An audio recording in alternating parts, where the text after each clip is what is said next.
Chase Lehocky with the blue futon. At the movie theater, we saw Miss Harris Goes to Paris. Will she get that Christian Dior dress she always wanted, or that she thinks she wants? Let's find out.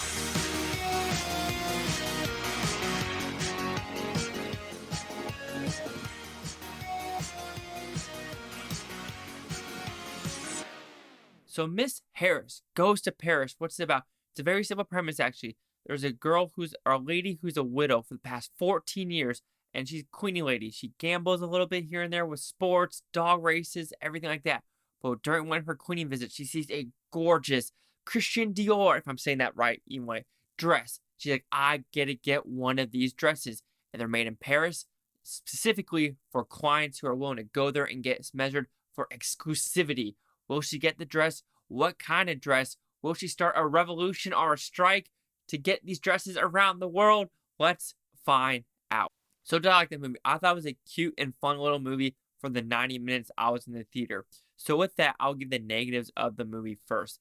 To me, this movie, there is no bad guy, if you want to put it this way. There are some, like, during the story, like, oh, that's a bad person, but everyone gets their good arc at the end. So there's not, like, a revenge plot, because going through the story, you're like, I don't like that character, I think that person should, like, something bad should happen to him. And even though you say that in the theater, you're just like, shouldn't that person have something bad happen to him? Because of course they add something to the very end where you're like supposed to make you feel bad for the person. So the whole part of like, oh, that person's mean. Something bad happens to them. It's like, oh, they're mean because of this reason, so I have to be good for this person. So with storylines like that, I kind of roll my eyes with, because does everyone in the world need a good story arc? Because there are just some mean people in the world, and sometimes you wish for that. I thought the story was going to end at one scene, and I was going to be really mad at the movie, let's put it that way. So I'm glad it ended a specific way, because there was one way if it ended like it was going to, I was going to be so mad it has to do something with a dress, and just something happens to one of her clients that she cleans houses with. It's like, man, that girl, like, it's absolutely frustrating what people do. And for her to do something with that dress, even though she went through the heartache, the pressure, being gone for a week to do this, you're just like, what are you doing?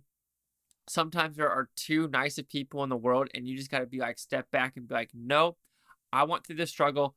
I want to enjoy something for myself. I know you might be struggling for a little bit, but you know what? Your time will come, and I will help you get there, but I'm not going to give you my shit to help you. And there is some kind of like levity to that in this movie where I was like, kind of rubbed me. I want to say rub me the wrong way, but I'm just like, what are you doing? You know the struggle you've been through for 14 years for not having your husband, who was basically KIA, and you didn't know what happened to him. And the whole, you've been cleaning houses and everything like that. It's like, you need to enjoy something for yourself. Don't give it to someone else. Sometimes it's good to be selfish for a little bit, for once in your life. Be selfish. And because she's like 68 or like, in her 60s, so it's like, you need to do something with your life for that. She might be in the 50s. I might have just done something completely inappropriate with age. Ageist. I'm an ageist. Cancel me.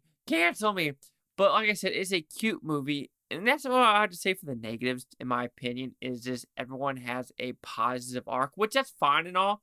But I just feels like if someone's negative for 85 minutes of the movie, I don't think the last 5 minutes should be like, oh, and she gets a happy arc, and he gets a happy arc. I don't know, something like that. And some of the dialogue, too, is very interesting. I guess in the 50s and 60s, there was a huge strike in Paris about work. I mean, there's strikes right now for the yellow coats there, or yellow jackets there, anywhere, yellow vests, if you want to put it that way.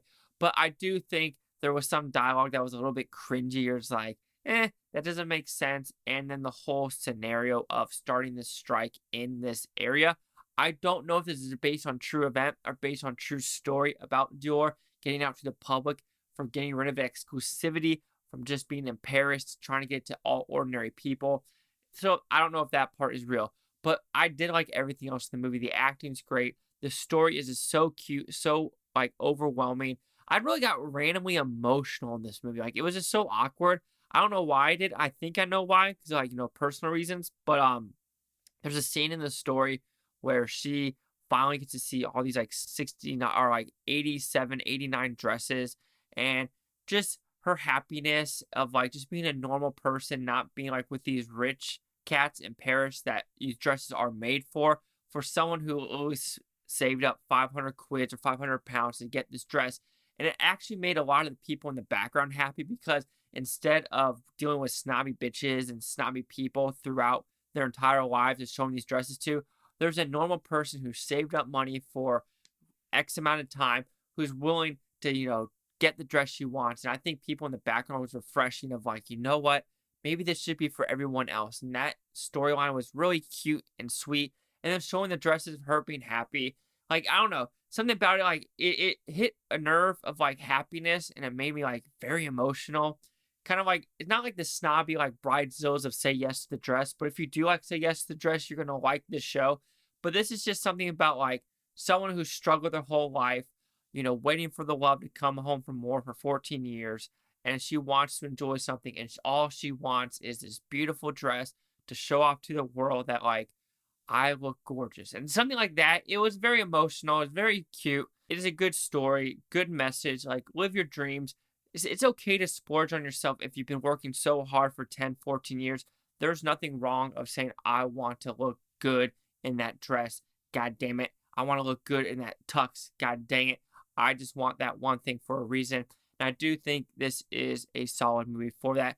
People might be like, oh, this is a Dior, like, ad, if you want to put it that way.